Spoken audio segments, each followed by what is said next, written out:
Everyone, I'm Beth Astarte. I'm the program coordinator here at Bethel Congregational UCC.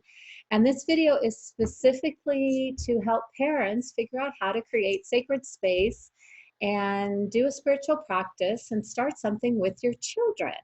I'm a firm believer that no child is too young to start learning what it means to connect to God.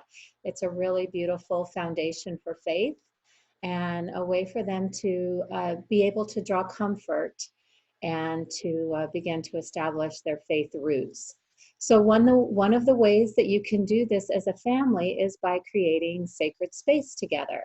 Some kind of altar or something that you set aside as a place where you can go and meditate or do contemplative practice or pray together.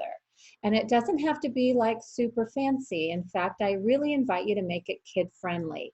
So I just looked around my office for things I could find and to give you some ideas. And just please use what works for you and your family, leave the rest behind. That's part of this, as we're all trying to figure out how to deal with the whole being together more and not being able to go out and do the activities we're used to doing. So the first thing is to find a spot. So I'm going to use this table right here. And I found this cloth. I found green and I really like that because St. Patrick's Day is coming up. So I would just find a spot, a little table, a corner, something where you could put a special cloth. And then a candle is always really important. It reminds us of the Holy Spirit and the light of God. It can be a pretty simple candle, just something easy. You'll be with your children, so even if they're young, you will be amazed at how just lighting a candle can shift the energy and can shift how your kids relate, because you can let them know this is special time. This is our sacred time. We're going to talk to God now. And so when I light the candle, it reminds us that God is with us. And you light the candle in Sunday school. So that's what we're going to do here.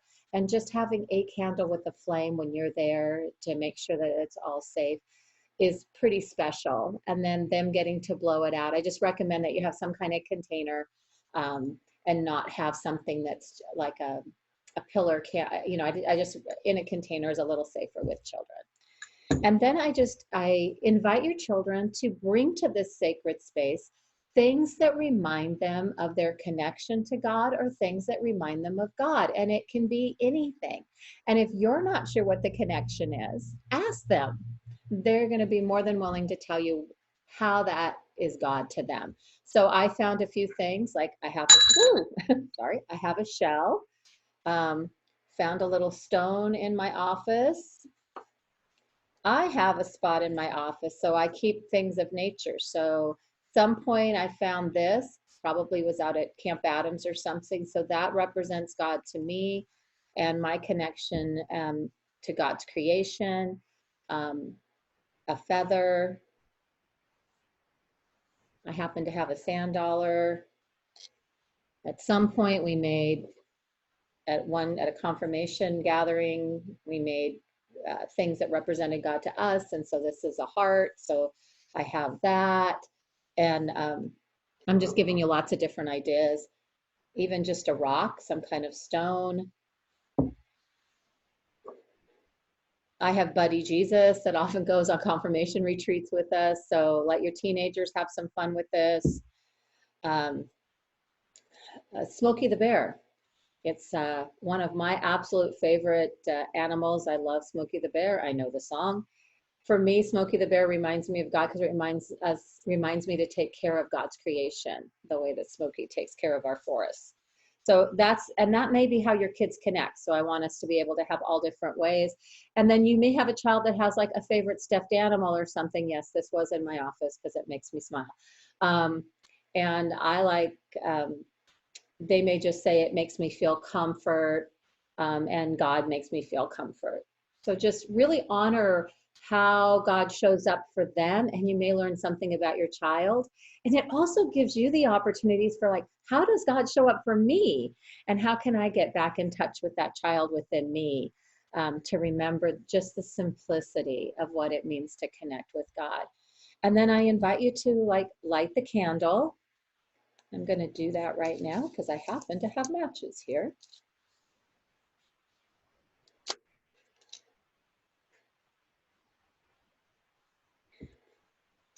And then I invite you to say some kind of prayer with your child. And if you're not used to praying out loud, that's okay. This is great practice.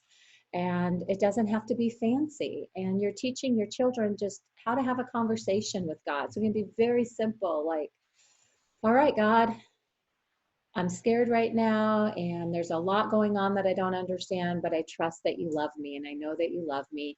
Be with us right here, right now, as we gather together to learn more about you. And then you could read a Bible story together.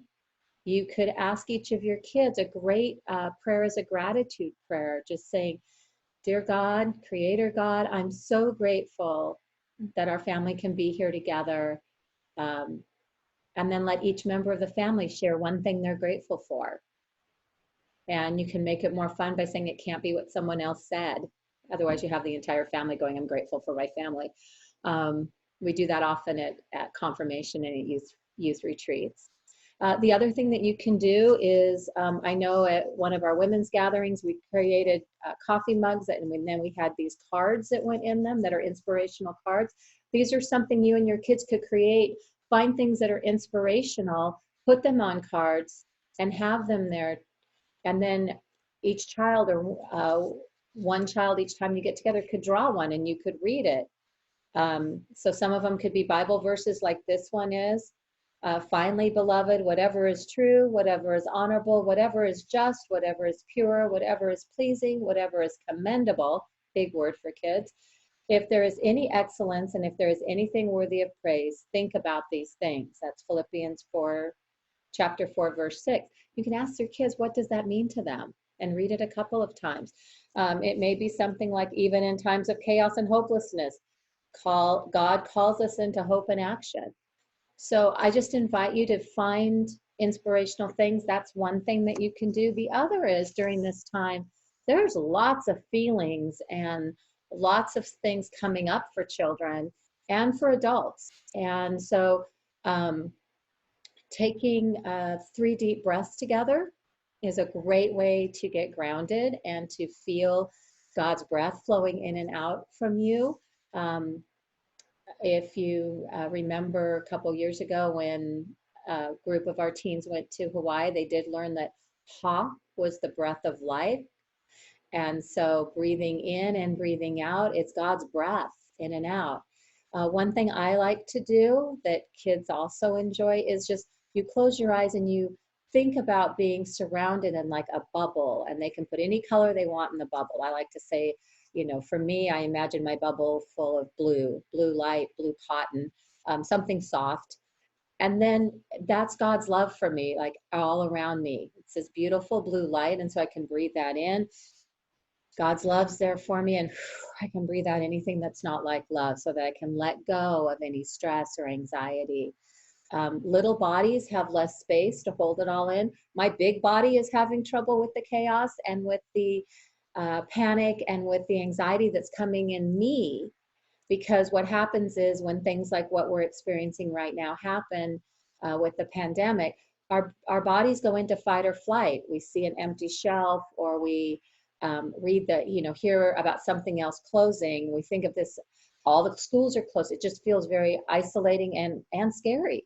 And so acknowledging that as the big person with a big body, that I'm nervous, I'm scared, and allowing them, the little person in their little body, to also feel that. Then you can talk about it. It opens up ways to communicate with one another, and to know and just reiterate for them, for your child, that you are there, you're not going anywhere, they're safe, and that God is with them. And whenever that they can learn how to feel God's love and breathe God's love in and out for themselves, then they can feel that connection to God. And then another way is with, there's lots of places online where if you just look up feeling and needs cards, a lot of organizations that teach the nonviolent communication or compassionate communication have these types of cards. And they're great because they have all kinds of feelings on them. They have both feelings and needs cards. And so this is a set of feeling cards. And it can be great as a family to go through and say, okay, what feelings are you feeling now? And kids, older kids can go through them and go, okay, I'm feeling a little bit apprehensive and I'm feeling nervous. I'm also feeling a lot of peace right now. And so letting them go through and notice that, you know, what they're feeling is important. And then I also recommend that you also create for your family a set of need cards, because often the needs that we think somebody has maybe aren't the needs that they have. And so it's a great opportunity for everyone to get more in touch with your feelings and needs so you can get in touch with what's real. So sometimes it could be that you really just need a sense of safety, or it could be, I'm just, I have a need to contribute to life, and having to stay at home doesn't feel like I am. How could I contribute to life? You can also find ways that you and your kids, how can you be of service during this time? Is there a note you can send to someone? Letting your kids make a card or something. But finding time where they can actually um, connect to God and start developing their own faith muscles. This is a great time to do that. And where you and your family could develop a practice of connecting together with God in the morning, or doing it in the evening as well. And just seeing how your day is. Doesn't have to be long, doesn't have to be involved. I've also done it with children where I have things they can color and things they can do, so that I could go in to my meditation, my contemplative time in prayer. They could sit with me, but they knew this was my quiet time. And so I let them color or do what they needed to do to connect while I did, and then took a couple minutes afterwards to talk. I did, that was not my time to go into a 20-minute meditation, but I would take 5 or 10 minutes.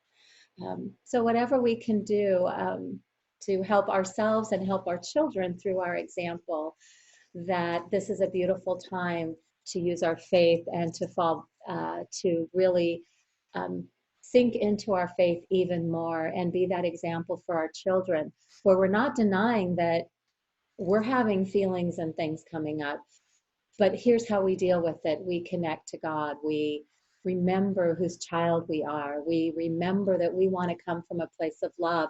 I can't do that if I'm in fight or flight, because my brain doesn't let me.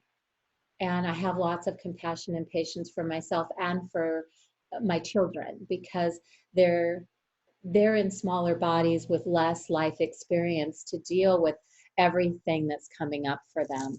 And so one more thing that might be helpful is also reminding your children that, or just asking the question, where are you feeling it in your body?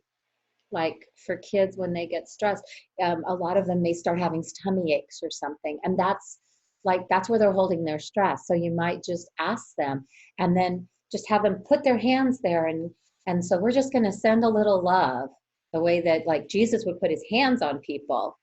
And we're not supposed to touch people right now, but we can put our hands on ourselves, like on our belly, and send love to ourselves.